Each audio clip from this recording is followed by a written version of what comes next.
Diana Verónica y Tony, la entrevista se sube todos los días a 360podcast.sb, el primer hub de podcast en El Salvador. O puedes volver a escucharla por Spotify, Google Podcast, Apple Podcast, Amazon Music o TuneIn. Dale clic a la campanita para que recibas la notificación. Este día, en el Corre de la Mañana, le damos la bienvenida a... Miren, este país puede tener problemas económicos, nosotros, ¿verdad? La población, vaya, ahorita el tema de la seguridad que está ahí con el régimen de excepción, podemos tener problemas de migración, bueno, un montón de situaciones. Hay un montón de cosas. Lo que sí es transversal a todos, es el tráfico. El tráfico vehicular. ¿Verdad? Así que nos da mucho gusto el día de hoy poder conversar con Paola Bardi. Ella es la directora ejecutiva del Fondo para la Atención a Víctimas de Accidentes de Tránsito, del FONAT. Y es que ayer se inauguró la Semana Mundial de la Seguridad Vial, que lo que busca precisamente, pero ella nos lo va a contar, es cambiar la cultura vial. Que es la 7ª Semana Mundial. ¿Verdad? Y El Salvador está siendo parte de eso, obviamente con actividades dedicadas al rubro. Paola, bienvenida, mucho gusto. Muchas gracias por brindarnos este espacio, Diana y Tony. Un saludo para todos los que nos escuchan en este momento. Para nosotros, precisamente lo que estaban conversando en este momento es que ayer fue un día de suma importancia. Lanzamos en el marco de la 7ª Semana Mundial de la Seguridad Vial el curso introductorio a la seguridad vial de la motocicleta. Este curso ha sido en un esfuerzo en conjunto con la Fundación Gonzalo Rodríguez desde Uruguay, quienes trajeron unos capacitadores de índole internacional para poder transmitir esos conocimientos a los diferentes gremios de motociclistas y sobre todo en el marco de los comités departamentales de seguridad vial. Paola, ¿por qué comenzar con la motocicleta? Muy bien, muy buena pregunta, Diana. Comenzamos con la motocicleta precisamente porque es uno de los usuarios vulnerables en la vía. Si nosotros miramos la pirámide de modalidad de transporte, es una pirámide invertida. Esto quiere decir que ponemos al centro al peatón, al ciclista y al motociclista. Son los usuarios más vulnerables de la vía.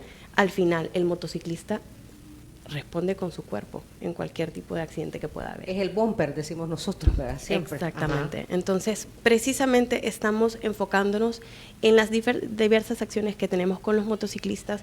¿Por qué? Porque a lo largo del tiempo hemos verificado que desde el 2010 a la fecha, si nos vamos a las cifras que hay dentro de nuestro Observatorio Nacional de Seguridad Vial, desde el 2010 a día de hoy, la motocicleta ha crecido exponencialmente en un 645%.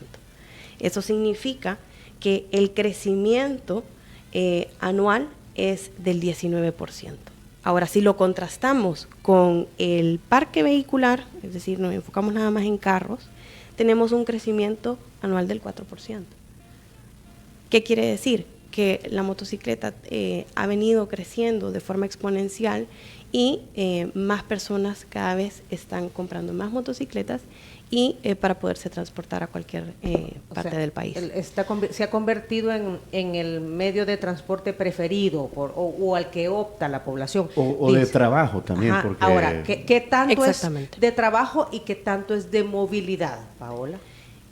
En ese punto, quiero comentarles que nosotros, desde el Observatorio Nacional de Seguridad Vial, hicimos un estudio observacional del comportamiento de las motocicletas en el área metropolitana de San Salvador. Sabemos que el área metropolitana de San Salvador es en donde más se desplazan las personas para venir a trabajar, vienen del interior del país a trabajar aquí a San Salvador, y es por eso que nos dedicamos a realizar un estudio observacional para ver qué datos nos reflejaba este estudio.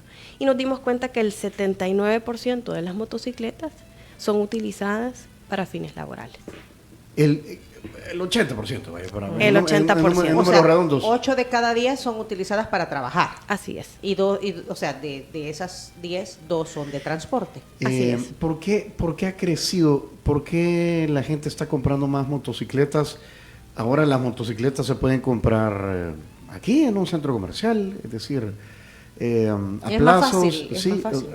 hay alguna, es que no, la opción del transporte público a la población no le gusta o no lo ven así. Siempre hay práctico. queja del usuario de que no confían en el transporte público de pasajeros y muchos dicen prefiero moverme, necesito comprar una moto porque no me funciona el sistema de transporte público. En realidad son varios factores. Uno de los más importantes es el tema de la rapidez.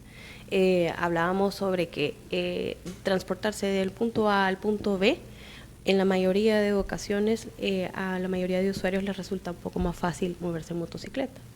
¿Por qué? Porque reglamentariamente sí está establecido que si hay tráfico de por medio, las motocicletas sí pueden conducirse en medio de los carriles, únicamente cuando el tráfico está detenido. Eso está reglamentariamente establecido. Eso no lo sabía. A ver, ¿cómo es la repítanos cosa? eso. O sea que en el semáforo, la motocicleta sí tiene permitido circular en la que llamamos la vía, Imaginaria. el carril imaginario. Sí, reglamentariamente, de acuerdo a la Ley de Transporte, Tránsito y Seguridad Vial y su reglamento como tal, Ajá. sí está autorizado que el motociclista pueda conducir en medio de los dos carriles cuando el tráfico está completamente parado. No estamos hablando cuando los carros están circulando. ¿Por qué? Porque se tiene que respetar el carril.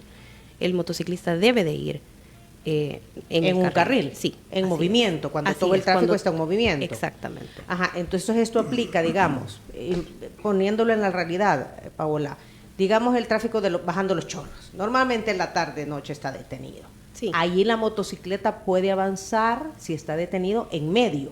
Así es. Así Ajá. es. Y Sí en se un puede. semáforo en rojo, como preguntaba Tony. En un semáforo en rojo hay que guardar la línea del carril, es decir, tiene que respetar el carril como tal.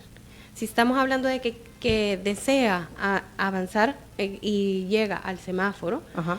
el motociclista tiene que buscar la manera en cómo incorporarse, porque no va a seguir en el carril imaginario del que estamos Una vez se hablando. ponga en verde, Así dices es, tú. una vez se pone en verde. Y esos que se van a poner adelante, porque en la realidad hoy en día, Paola, todos se van a poner adelante, en el semáforo en rojo, todos se van a poner adelante de los carros y se ponen sobre la línea de cebra, qué sé yo. Así a la es. izquierda, a la derecha, por todos lados. Sí, pero todos esos no son comportamientos adecuados para el manejo de la conducción de la motocicleta. Y es por eso que con el esfuerzo en conjunto que hemos venido trabajando con la Fundación Gonzalo Rodríguez desde Uruguay, decidimos enfocarnos en lanzar el curso introductorio a la seguridad vial de la motocicleta, precisamente para poder ir cambiando estos conocimientos, marcando la diferencia y lograr ese efecto multiplicador. ¿Por qué? Porque al final, a través de los comités departamentales de seguridad vial, como les comentaba, los CODESEVIS, que son nuestro ancho de banda del CONASEVI, que es el Consejo Nacional de Seguridad Vial, ellos se encargan en el día a día a realizar acciones estratégicas en torno a la movilidad segura, pero ya en territorio como tal. Lo que se busca es multiplicar el conocimiento. O sea, que ese conocimiento vaya en cascada hasta el último motociclista. Así es. Tú mencionaste que en este curso están grupos u organizaciones de motociclistas, ¿es así? Sí. ¿Qué grupos, si podemos hablar un poco más de ellos? O de empresas de mensajería o Ajá. también de delivery. servicios a domicilio. En realidad, quien conforma el Comité Departamental de Seguridad Vial son instituciones públicas y también la comunidad como tal. Es decir, que también puede formar parte el sector de las gremiales de los motocicletas. Entonces, tenemos esa diversidad y ese trabajo en equipo cuando hablamos de la conformación por el Viceministerio de Transporte, el Ministerio de Educación, tenemos también a los gobernadores departamentales que conforman el comité departamental, tenemos también una gremial, digamos, si estamos hablando del área de San Salvador, y tenemos una gremial establecida de motocicletas en San Salvador, también puede formar parte de las acciones. ¿Por qué? Porque estamos hablando de acciones que vayan enfocadas al territorio, en donde los actores principales son las personas que viven en ese territorio. Y los que andan en motocicleta, Y los que con andan más en razón, motocicleta, ¿verdad? así es. Nosotros me acuerdo que estábamos en la otra colonia y te acuerdas que entrevistamos a grupos de organizaciones de motociclistas. para saber que comenzaba el problema de los choques frecuentes en motocicletas. Ahora chocan entre motociclistas. Pero ahora eso preocupa, Paola, que ahora es entre los motociclistas chocan y de frente. De eso nosotros nos estamos encargando para poder educar nuevamente al motociclista, al que ya utiliza la motocicleta, ya compró su motocicleta. Estamos incentivando fuertemente a que también saquen su licencia de conducir motocicleta y que también tenga todos los conocimientos, porque una cosa es tener la motocicleta y no saber realmente cuáles son las bondades y cuáles son los riesgos que significa conducir una motocicleta. Vámonos un poquito más atrás, Paola, cuando, pues yo entendería, porque yo no manejo moto, Sí. no sé, pero cuando uno va a sacar la licencia de conducir, a uno le hacen un examen, Tony. Así escrito, y oral y práctico. ¿Y con las motos? Y con las motos, ¿cómo funciona? Porque hay un desconocimiento, de acuerdo a lo que hemos estado conversando, y lo vemos a diario, el que anda en una moto desconoce un montón de cosas. Sí, al desconocer este tipo de formación principal, es parte del trabajo del día a día de nosotros para poder llevar esos conocimientos como tal. Sabemos que ya está establecido por ley que la persona debe de sacar su licencia, y a través de el ancho de banda establecido con la Policía Nacional Civil, también con nuestros gestores de tráfico que ya están autorizados para la imposición de las multas, que es lo que estamos buscando ir cerrando la brecha que tenemos abierta con respecto a las personas que no cuentan con su licencia de conducir motocicletas. ¿Cómo están las estadísticas de siniestralidad? Los motociclistas, los autobuses, microbuses, vehículos particulares, porque eso nos podría decir mucho de cómo manejamos, ¿verdad? Sí, es decir, nosotros si miramos los indicadores de siniestralidad con respecto a motocicletas, a día de hoy el 40% de los fallecidos es de motocicletas. Si hablamos de otro de los usuarios vulnerables que son también importantes, son los peatones. Representan el 36% del total de todos los siniestros viales que hay en el país a día de hoy. ¿Cuánto, perdón, dijiste de los peatones? 36%. 36, y los motociclistas 40. El 40%. O sea que el 76% es una buena parte. Así es. Es decir, si nosotros miramos el comparativo de los siniestros viales, en el 2022 teníamos 1.063 siniestros. Y a día de hoy tenemos 1.145 siniestros viales. Tenemos un aumento del 7.7% de siniestros. Quiero hacer énfasis en cada una de las acciones que hacemos desde el trabajo interinstitucional, tanto del Ministerio de Obras Públicas, el Viceministerio de Transporte, la Policía Nacional Civil, el Consejo Nacional de Seguridad Vial. Día a día vamos desarrollando una serie de acciones para poder reducir esta tasa de siniestralidad que tenemos. Y gracias a estos esfuerzos articulados, a pesar de que tenemos un aumento en ciertas cifras, hemos logrado una reducción del 11% con respecto a lo que teníamos en comparativos de años anteriores.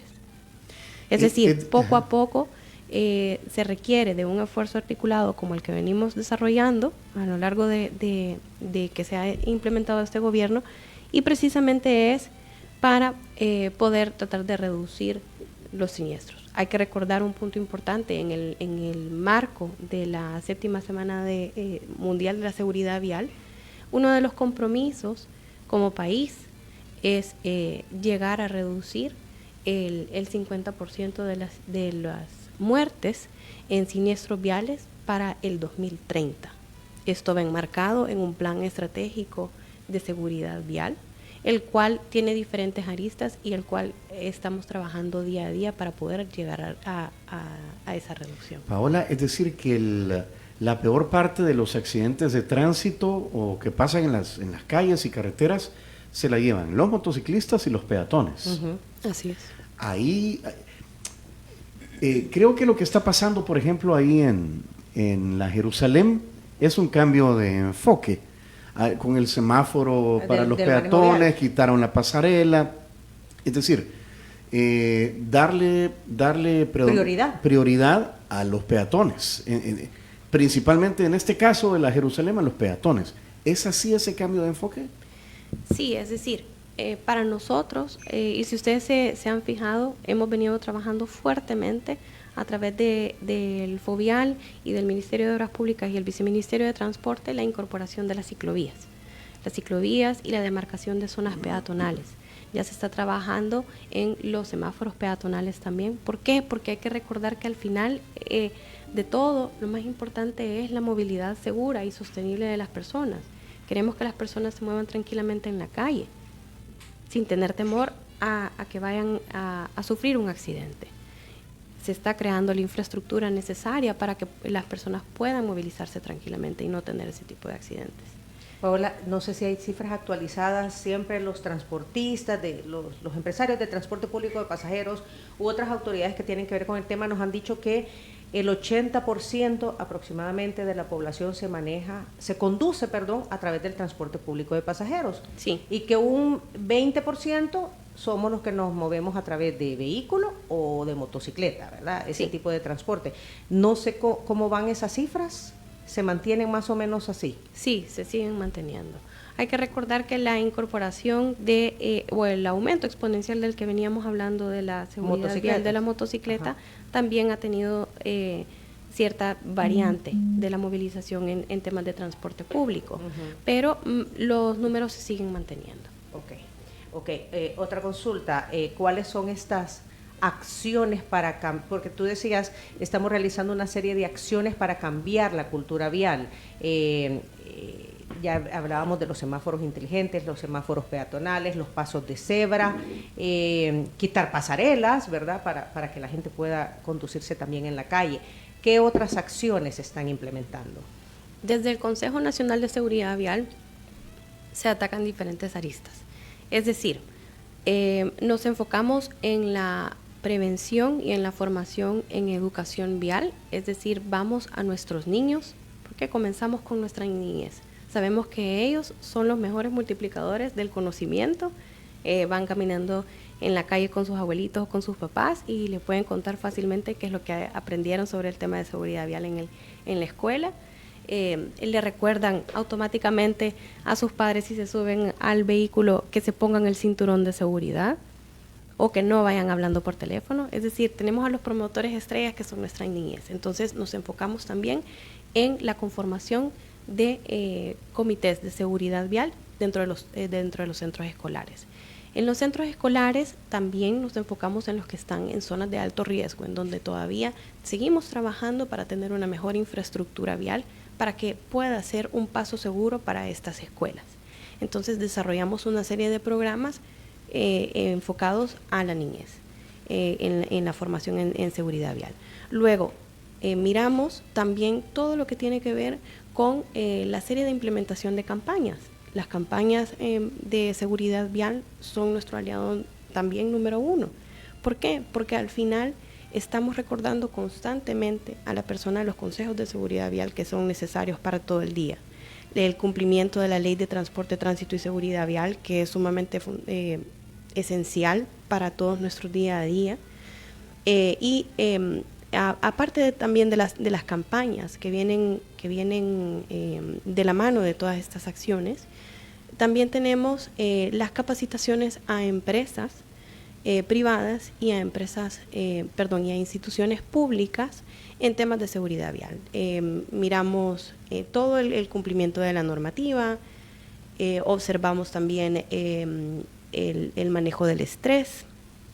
Nos enfocamos también en capacitar a las empresas del transporte público. Aquí preguntan precisamente sobre cómo manejar el estrés en el tráfico para reducir, porque mucho se habla de que uno de los principales problemas es que la gente anda estresada manejando. Exactamente, son varios factores los que influyen en el tema de seguridad vial. Cuando estamos hablando de conducir, la persona puede estar cansada, puede estar estresada, pueden pasar un montón de factores psicológicos en la mente de la persona cuando va manejando, que al final pues terminan en un accidente, como la distracción al conductor, que es una de las causas principales dentro de nuestro país. Estos aparatitos. El uso del celular, que es uno de los más al final de los que todo el mundo usa y creen que hay un sentido de urgencia para eso, pero creo que unos minutos puede esperar hasta que lleguemos a un lugar seguro en donde realmente podemos mirar el teléfono y entre otro tipo de factores también. Entonces, la capacitación a las empresas privadas, hablábamos sobre el tema de las empresas que tienen servicios a domicilios, los servicios de delivery. Nosotros nos hemos encargado también desde el Consejo Nacional de Seguridad Vial para poder capacitarlos, para poder transmitir ese conocimiento a los empleados de los delivery, los para motociclistas. Exactamente. Y ya le quitaron, por ejemplo, eso del tiempo de entrega, Paola, porque yo sé que ya no aplica el 30 minutos de gratis, pero sí he escuchado de que sí les dan como un bono o un aliciente si entregan a tiempo los pedidos. Entonces eso hace que la gente que trabaja repartiendo comida o lo que sea, ande rápido porque quiere ganarse ese bono. Eso debería de desaparecer. Hay un punto importante con respecto a eso. Realmente no llegamos hasta ahí para poder saber si ya las empresas han tomado otro tipo de decisión con respecto a eso, pero sí es importante el acercamiento y trabajar de la mano con las empresas, precisamente para poderles hacer saber cuáles son todas las consecuencias detrás de la entrega rápida. La conducción segura es el elemento primordial y el uso de los diferentes accesorios que la persona debe de usar cuando conduce una motocicleta. Recordemos que la persona responde con su cuerpo si hay un accidente. Tiene que también ser un punto importante para que las empresas también puedan hacerse cargo con respecto a este tipo de uso de indumentario. El casco es súper importante. Casco certificado. Tiene que haber un casco certificado de por medio. También, ¿por qué? Porque al final el casco certificado lo que garantiza es que la lesión intracraneal de alguna forma no sea tan grave como si uno está usando un casco que no es certificado. Evitarla en el mejor En una de los moto casos. no pueden ir más de 2 personas. Ese es otro aspecto. En una moto no pueden ir más de 2 personas. Se ha visto de alguna forma que el medio de transporte a través de la motocicleta van más de 2 personas en la mayoría de ocasiones, y lo que hace la policía en ese caso es detenerlos. Es ¿cómo te dijera? Es que la verdad que ha sido una cultura de no hacer caso y de que hay un reglamento, que hay una ley, pero que poco o nada nos interesa cumplirla. Hablemoslo así de claro. Paola, y cuando se anunció que en la Asamblea Legislativa estaban haciendo estudio de incremento, de las nuevas multas. Ajá, de incremento a las multas, crear nuevas multas también. Ahí todos empezaron. Todo el mundo salió corriendo a comprar chalecos, Sí, los extintores, a ponerle el foquito a la luz porque la andaban quemada. O sea, se notó el cambio de actitud. Empezaste a ver el montón de motociclistas con chaleco, pues, pero fue de la noche a la mañana.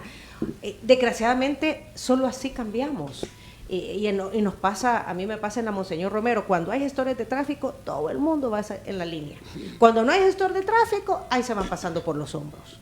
Entonces, ese cambio de actitud... hay que decir que este problema lo generamos nosotros. Así es. Los Ajá. usuarios. Todos. Ajá. Así es.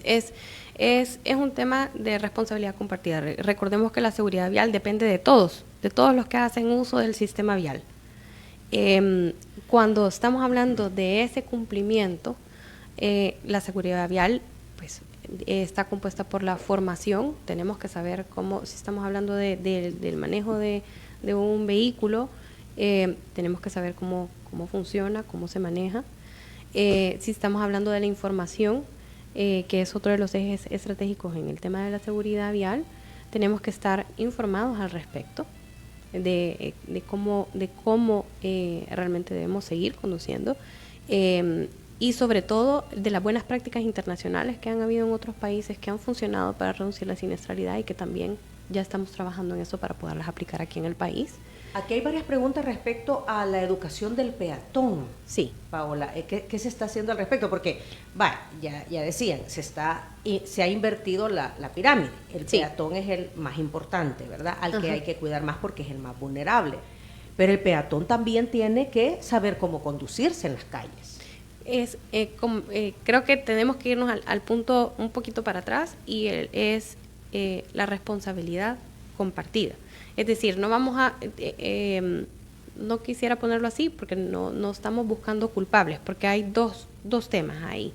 Un tema es el respeto, que es el principal ante todo, y la empatía, que muchas veces uno porque ve en el carro cree que tiene la posición más dominante. ¿Por qué? Porque lleva un carro en el que si va a más de 30 kilómetros por hora ya está comprobado que puede matar a una persona. Ay, no, los que van en esos carros grandotes se lo echan a uno, que va en un carro chiquito y de verdad se siente que este espacio es mío.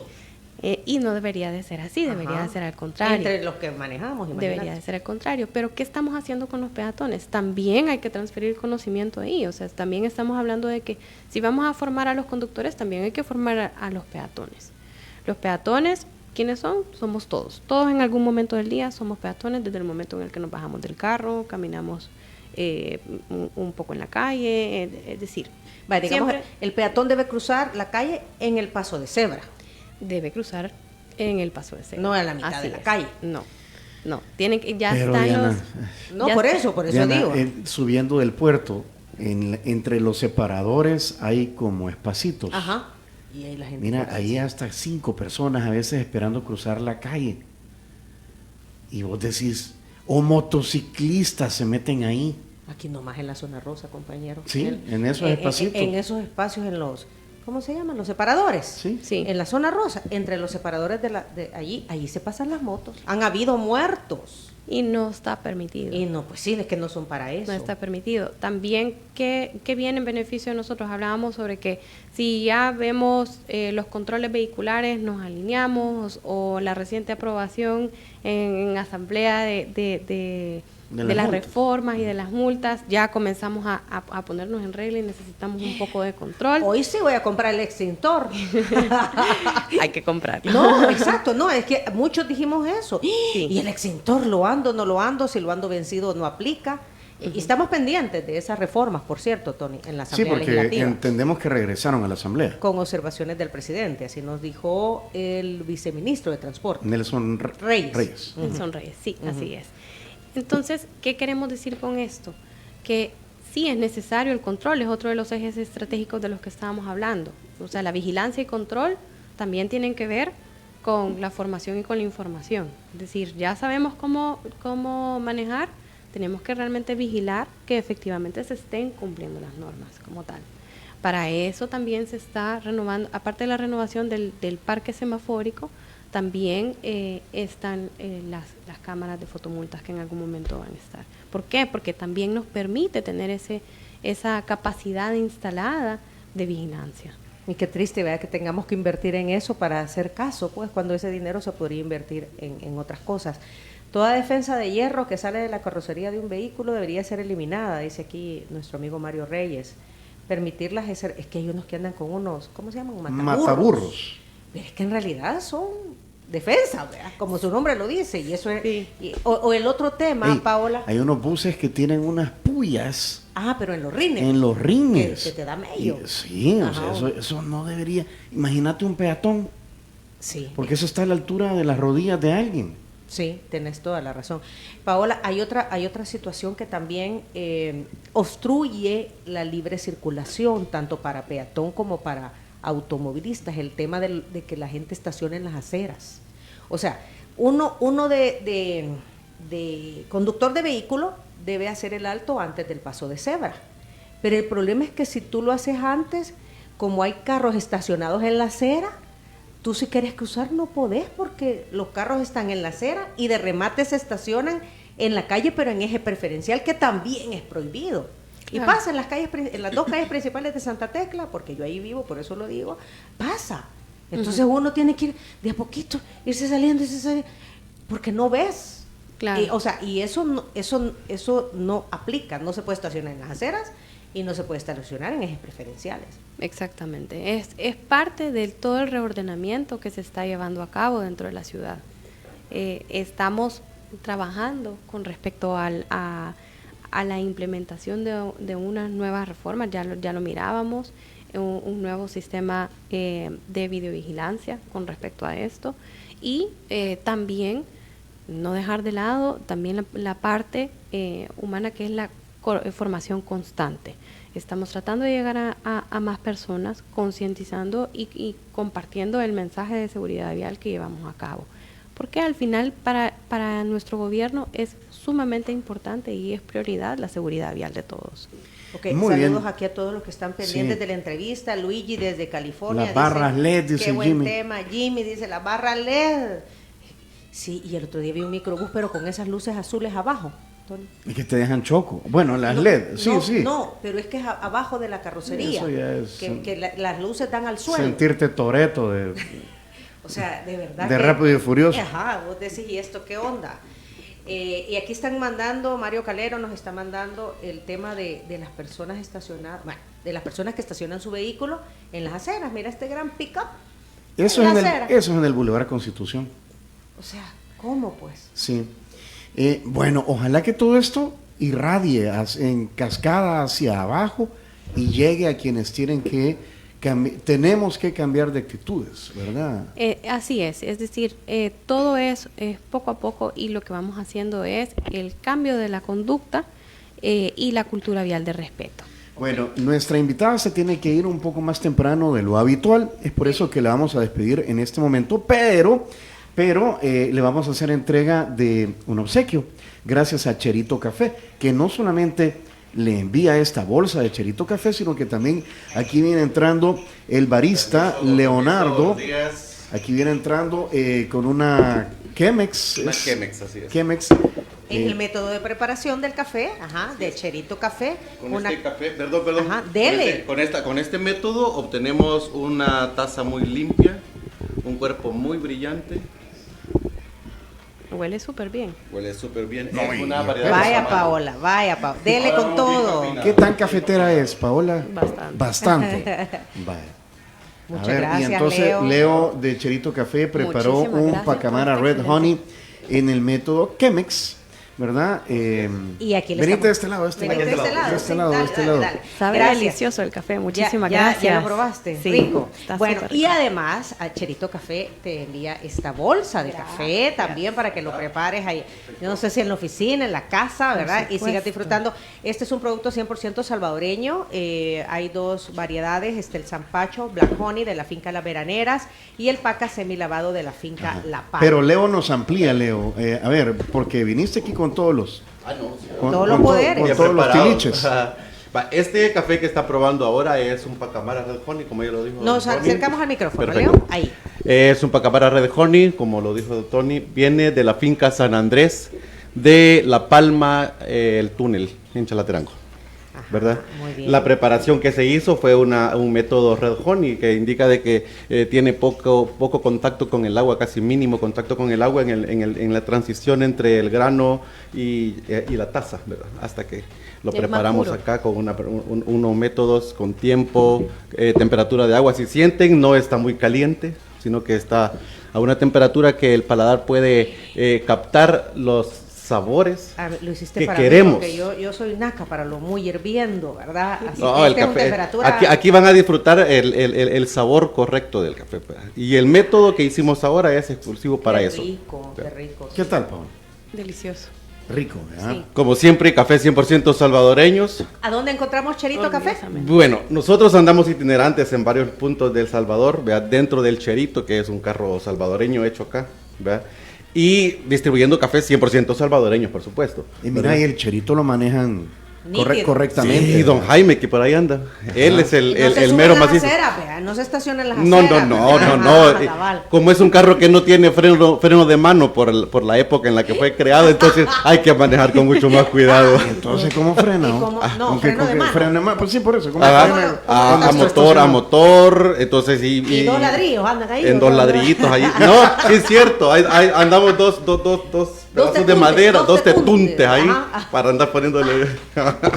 Bueno, el Cherito Café lo puede pedir a través de las redes sociales, en Instagram, en Twitter, cheritocafé.sb. Ya vino San Martín también. Vino Tony. San Martín, el desayuno de San Martín. En esta ocasión Paola se lo puede llevar, se lo obviamente. vamos a dar para llevar. ¿Qué han traído? Gracias. Han traído un desayuno antigüeño, una toast con prosciutto, una avena del monasterio y pancakes con Nutella y banano. Recuerde que en San Martín usted puede seguir comprando los obsequios para mamá, Tony, como el pastel amapola, relleno de dulce de leche y cubierto de fondant, o el pastel rosa rosa, relleno de jalea de berries y cubierto con frosting de queso crema. ¿Qué te parece? Si quiere que Súper se lo lleven rico. a domicilio, San Martín, marque el 2215-1515 o vaya a cualquiera de las sucursales de Panadería San Martín. Y si no quedan como nosotros, Paola, ¿conocías Línea Rosa? ¿Has escuchado a Línea Rosa?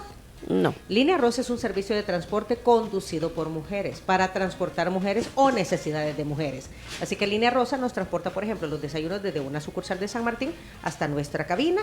Te puede transportar Excelente. a donde tú necesites, ¿verdad? Y vas a ir segura, confiada, tranquila. Te invitamos a que viajes con tu conductora de confianza, 62004491, o también puedes pedir el servicio a través de Línea Rosa Línea App. Rosa App, ¿verdad? Perfecto. Para mujeres. Vamos a descargar la aplicación. Sí, sí, sí. Paola, qué gusto conocerla. Mucho gusto. ¿verdad? Gracias a ustedes, Diana y Tony, que tengan un feliz día. La vamos a estar invitando más seguido porque estos son temas que nos incumben y nos competen a todos. Y la audiencia está muy pendiente de estos temas. Gracias. Con Gracias. gusto, gracias. Pausa, volvemos. Si quieres volver a escuchar esta entrevista, ingresa a 360podcast.sb, el primer hub de podcasteros salvadoreños. Sigue a Diana Verónica y Tony la entrevista en Spotify, Google Podcast, Apple Podcast, Amazon Music o TuneIn.